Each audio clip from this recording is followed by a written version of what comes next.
بسم الله الرحمن الرحیم.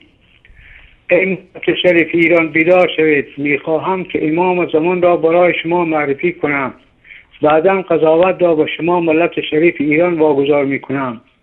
بدانید که آقا امام زمان چند تا صفتها و خاصیتهای بدی دارند. یعنی آقا امام زمان اول این که دوست هست، دوما آقا بخیل هست، سوما آقا امام زمان وعده خلاف است.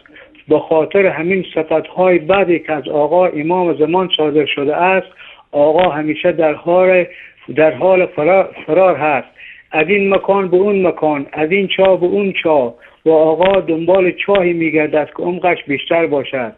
صفت اول آقا دوست هست. قرآن که دارای 17,000 آیه است از پیش پیروانش مخفی کرده است. خاصیت آقا امام زمان خاصیت بدی دارند. هیچگاهی حاضر نشدند که خود را برای پیروانش نشان بدهند که اینقدر سنگش را بر سینه میزنند که اطمینان حاصل کنند که آقا را دیدین و آقا وجود دارند.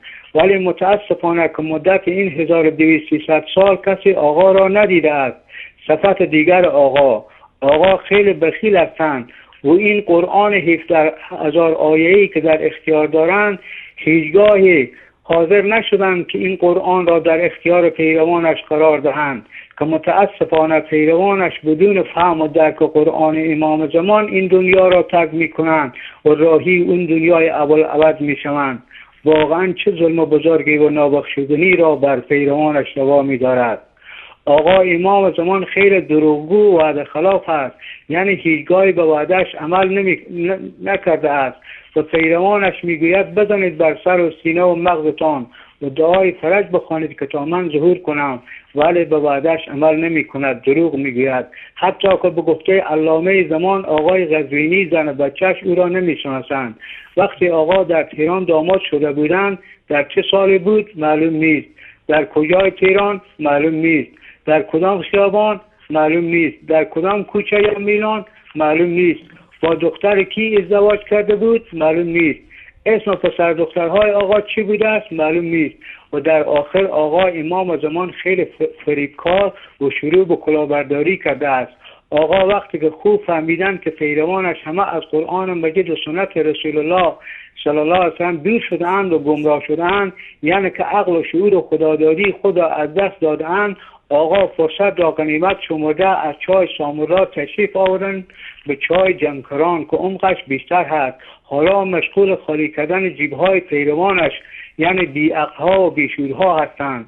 ای ملت شریف ایران، ای اولاد حضرت سلمان فارسی، ای اولاد راویان حدیث‌های سردار دو عالم محمد مصطفی صلی الله علیه وسلم، ای اولاد افتخار جهان اسلام، بیدار شوید تا به کی خواب استید.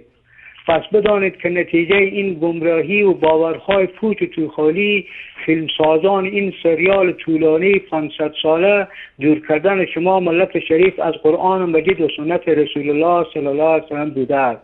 ای خواهرم، ای مادرم، ای برادر عزیزم که شیعه هستی، بیایید به امام زمان اهل سنت روی بیاوریم که هر دم او را میبینیم، او را میشناسیم. راست میگوید، خلاف وعده نمی کند، بخیل نیست، مهربان است، راهنمایی میکند پیروانش را، همه را یکسان میبیند، امید میدهد، از سردرگمی و ناامیدی نجات میدهد، از تاریکی جهل و شرک و خرافات و بدعت راهنمایی میکند به طرف صراط المستقیم.